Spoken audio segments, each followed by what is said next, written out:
With the current political climate being what it is, many of you might be thinking to yourselves, to hell with it, I'll just start my own country. If so, you'd be joining the ranks of Somaliland, Transnistria, and the Principality of Sealand, to name a few. But what is the exact process of starting your own country? How can you do so legally? And how can you be recognized by the global community as an independent nation? Welcome to another episode of the Infographics Show. Today we're taking a look at how to start your own country. The first step to starting your own country will be territory. After all, a country can't really be a country without, well, a countryside. Unfortunately for you, all the prime real estate has already been gobbled up. So if you're seeking to form your new country peacefully, you're probably going to have to go remote. Really remote. Several islands around the South Pacific remain unclaimed by any sovereign state and are today just waiting to be made into independent nations. Although given their extreme remoteness, good luck getting basic goods and services there. Alternatively, you could look for small parcels of land around the world that rest between major powers, yet neither lay claims to. The microstate of Liberland, for example, was formed from territory along the Danube that neither Croatia nor Serbia lay claim to. Its size is only 2.7 square miles, but with a handful of citizens, there's plenty of space to be sovereign. If you're looking for other available real estate, you could take a claim in Bir Tawil, which lies between Egypt and Sudan. Spoiler alert, it's a barren desert with no access to fresh water, or portions of Antarctica. If none of the available less than prime real estate appeals to you, you could always just build your own. Per international law, nations can only claim up to 12 miles past their shores. So if you had the money to, you could start dredging up the seafloor and build a brand new island nation of your own. The cost would be staggering, but it's an option available to you. Alternatively, you could try your hand at building a floating nation. Many architecture firms around the world have drawn up very realistic, if also extremely expensive plans for floating cities. While the technical know-how is certainly there,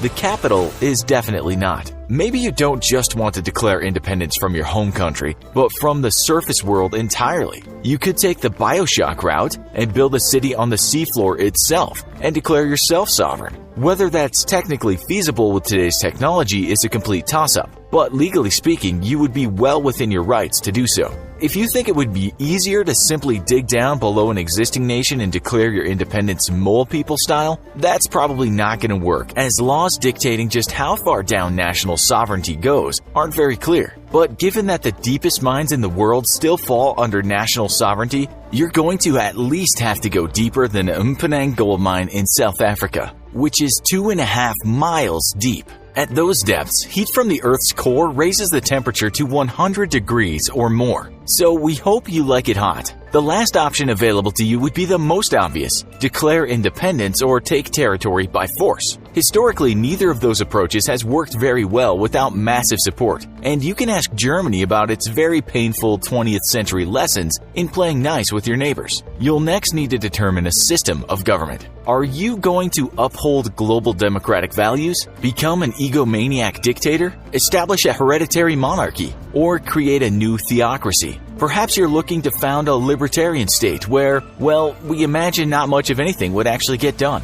The choice on how to govern yourself and your citizens is completely up to you, but whatever you choose, you'll need a cohesive national government in order to be recognized by the international community, and not just seen as a bunch of idealistic squatters. Your government should provide for the basic needs of your people, or not. But if you want to be recognized as a nation, it must meet one requirement: have an apparatus by which you can interact with other foreign powers. You're free to skip on social services and even a military if you'd like, but a Secretary of State or similar position is vital for being internationally recognized. Nobody says it has to be a competent Secretary of State, just that you need one. So feel free to nominate your cat if you'd like.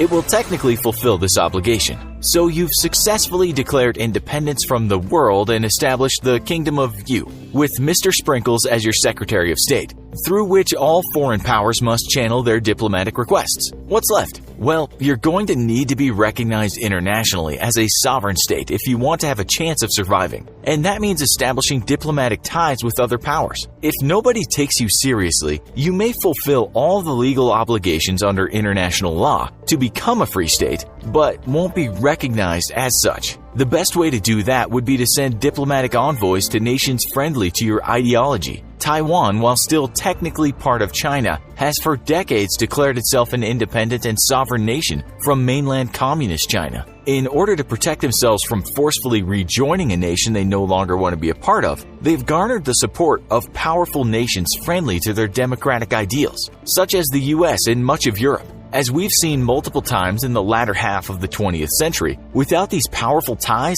Taiwan would have been forcefully reabsorbed by China. Yet the threat imposed by its powerful friends has so far kept Chinese invasion forces at bay and respected Taiwan's sovereignty. Yet, though Taiwan is sovereign and seems to fulfill the obligations for the creation of an independent nation, it is not widely recognized as such due to Chinese threats against nations whom would do so. If Taiwan were formally recognized as a free nation, any future military action by China to force it into the fold would be seen as not an internal matter, but a hostile invasion of a foreign nation, and thus prompt a global response per the UN Charter. Thus, China has threatened outright use of force against the island state if any nation, including the US, chooses to formally recognize Taiwan as independent. So for your budding micronation, the lesson to be learned is to make powerful friends, but if at all possible, avoid making powerful enemies as well.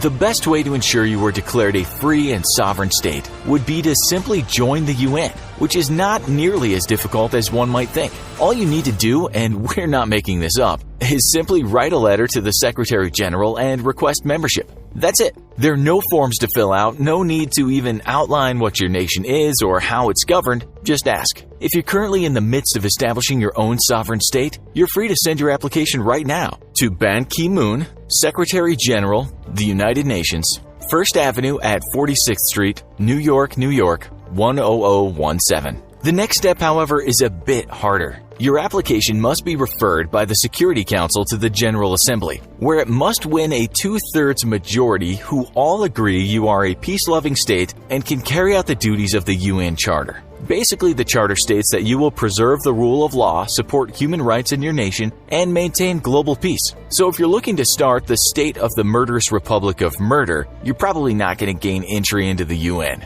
But nothing says you have to be part of the UN to be an independent nation. The Vatican City, Palestine, Taiwan, Western Sahara, South Ossetia, Abkhazia, and Northern Cyprus are all non-UN members, but recognized by at least one country that is. It'll certainly help your cause to be in the UN, but as we've seen, it's not entirely necessary. If you want to start your own country, you're going to need to know the law. Luckily, Skillshare has your back. With over 24,000 online classes like how to jumpstart a successful paralegal career to learn partnership agreements, you can brush up on your legal chops or start developing some new ones today. As an online learning community, Skillshare and its thousands of online classes can help you hone your skills or learn new ones. The first 1,000 people to click the link in the description will receive 2 months of premium membership, absolutely free. Join Skillshare and start learning today.